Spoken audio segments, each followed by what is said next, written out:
Hezbollah के super leader हुआ करते थे, कमांडर, और बहुत छोटे पद से वो धीरे धीरे अली तबातबाई ऊंचे मुकाम तक पहुंचे थे। हिजबुल्लाह के ये मेन कमांडर थे जिनकी तस्वीर मैं आपको दिखा रहा हूं। ईरान और लेबनान के बड़े बड़े उलमाओं के साथ इनका उठना बैठना हो गया था।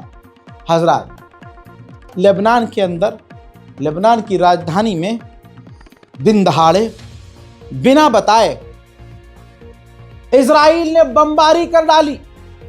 इनके घर की तरफ, इनके घर की बिल्डिंग पर कहा जा रहा है बमबारी करी, पूरा इलाका तबाह हुआ और उनकी अली तबातबाई हिजबुल्लाह के टॉप कमांडर मारे गए। हजरात, अब इसमें गलत क्या है? गलत तो सब कुछ ही है जो भी इजराइल कर रहा है। इंटरनेशनल लॉ का उल्लंघन किया। अमेरिका कह रहा है कि हमको बता के हमला नहीं किया। इजराइल कह रहा है कि हमने बताकर हमला किया। और इजराइल जब भी हमला करता है लेबनान में तो बताता है, इलाका खाली करवाता है, फिर हमला करता है। लेकिन इस बार ये हमला ऐसा नहीं था। तस्वीर दिखाऊंगा, रुक जाइए, आपको तमाम तस्वीर दिखाऊंगा। इस बार इजराइल ने जो हमला किया, सिविलियंस पर हमला किया, बिना बताए सीधा हमला कर दिया, जिससे पूरे लेबनान की राजधानी में हड़कंप मच गया। सारी दुनिया चुपचाप देख रही है। अरब के हिजड़े चुपचाप देख रहे हैं कि उनके अरब दोस्तों को, अरब देशों को इजराइल किस तरह से मसल रहा है। हजरत अली तबातबाई हिजबुल्लाह के टॉप लीडर अब इस दुनिया में नहीं रहे हैं। उनके घर पर, सिविलियंस इलाके पर बड़ा हमला इजराइल ने किया, जिसके मनाजिर ये हैं।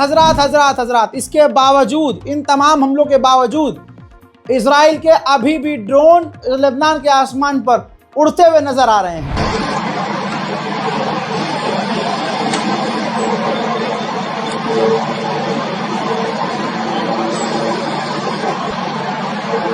वहीं नेतन्याहू का इसके बाद बयान आया है कि हम वो सब कुछ करेंगे जिससे हिजबुल्लाह इतना कमजोर हो जाए कि वो दोबारा वापस ना आ पाए। बयान सुनिए। נקצר את ישיבת הממשלה היום כדי שנוכל להגיע לאירוע הגדול לזכרה של מרים פיירברג בנתניה. מרים הייתה מנהיגה פורצת דרך, היא הייתה ראשת עיר של נתניה כמעט 30 שנה. כמעט 30 שנה. זה דבר בלתי יאומן. אבל זה יאומן משום שכל מי שהכיר אותה יודע את המחויבות העמוקה שלה לעיר, את ההתלהבות שלה, את היוזמה שלה, וגם את היכולת שלה לעמוד מול קשיים, כולל הקשיים שהציבו לה, שלא बचेदक। अब सवाल यह है कि ये कौन सा सीज फायर है? कहने के लिए इजराइल ने सीज फायर किया हुआ है लेबनान के साथ।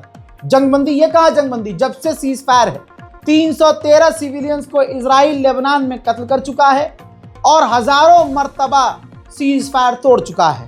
यूएन से लेकर दुनिया की तमाम बड़ी तंजीमें चुपचाप बैठी हुई देख रही हैं। बल्कि गाजा के बाद अब एक और हम मुल्क को इजराइल के पैरों तले रौंदता हुआ देख रहे हैं। अब आप सोचिए, यूएन की फौज जो तैनात ही इसलिए होती है ताकि दो देशों के बीच वो गवाह बन सकें कि कौन गलत कर रहा है, कौन सही कर रहा है, और टकराव होने से बचाएं। तो यूएन की फौज जो लेबनान में तैनात है, उसने खुद कहा है कि जब से सीज फायर हुआ है इजराइल ने 10,000 मरतबा सीज फायर तोड़ा है। 10,000 मरतबा, मैं तो 1000 बोल रहा था।